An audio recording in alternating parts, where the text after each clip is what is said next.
Underneath the suits, behind closed doors, we're all ruled by the same desires. And those desires can be raw and dark and deeply shameful. Looking back, it wasn't that I was unaware. It was that it was too thrilling, too intoxicating. I couldn't stop. I'd been thinking about TV for a little bit, but I couldn't imagine not getting bored. And Jean/Diane definitely is not someone that is going to be boring. Jean is a strong woman who, on paper, has the perfect life. Having a career, having a family, being married to the love of my life.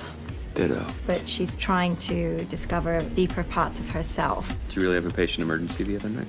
Yeah, of course. Where'd you go?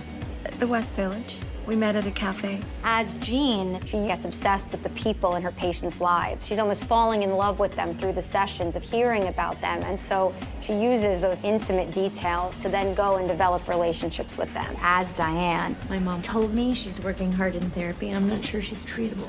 Doing the work is the first step, right?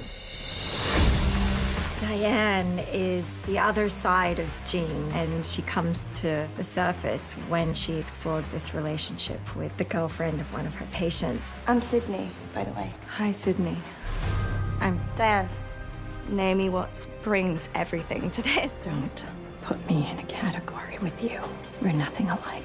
When you're working with somebody who's so good, you want to try and be as good.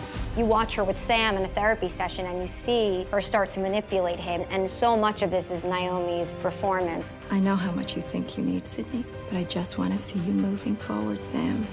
The more exposure, the harder it'll be to get off the drug.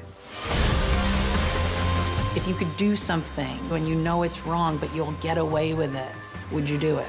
She's not a psychopath. It's not like she's suddenly just a different person. These are just all things that are inside of her. As the show goes on, she needs to get closer and closer to get the same result. What are you doing to me? Seriously, do you think you're helping? Wanting someone to do things that you know aren't right, I think that's what you ultimately might be rooting for in this show.